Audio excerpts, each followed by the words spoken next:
Chapter 29. A Message for Egypt. On January 7, during the 10th year of King Jehoiachin's captivity, this message came to me from the Lord. Son of man, turn and face Egypt, and prophesy against Pharaoh the king and all the people of Egypt. Give them this message from the sovereign Lord. I am your enemy, O Pharaoh, king of Egypt, you great monster, lurking in the streams of the Nile. For you have said, the Nile River is mine, I made it for myself. I will put hooks in your jaws and drag you out on the land with fish sticking to your scales. I will leave you and all your fish stranded in the wilderness to die. You will lie unburied on the open ground, for I have given you as food to the wild animals and birds. All the people of Egypt will know that I am the Lord. For to Israel you were just a staff made of reeds. When Israel leaned on you, you splintered and broke, and stabbed her in the armpit. When she put her weight on you, you gave way, and her back was thrown out of joint. Therefore this is what the sovereign Lord says, I will bring an army against you, O Egypt, and destroy both people and animals. The land of Egypt will become a desolate wasteland, and the Egyptians will know that I am the Lord. Because you said, the Nile River is mine, I made it. I am now the enemy of both you and your river.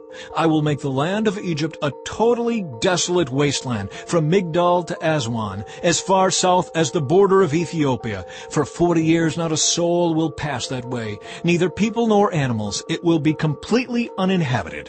I will make Egypt desolate, and it will be surrounded by other desolate nations. Its cities will be empty and desolate for 40 years, surrounded by other ruined cities. I will scatter the Egyptians to distant lands.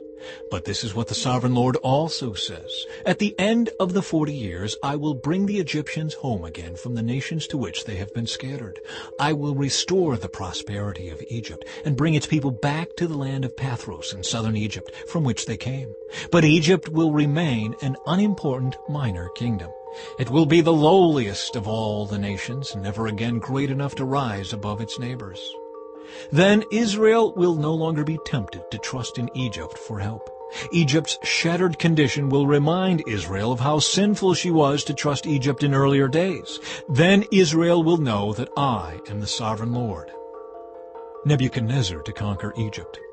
On April 26, the first day of the new year, during the 27th year of King Jehoiachin's captivity, this message came to me from the Lord. Son of man, the army of King Nebuchadnezzar of Babylon fought so hard against Tyre that the warriors' heads were rubbed bare and their shoulders were raw and blistered.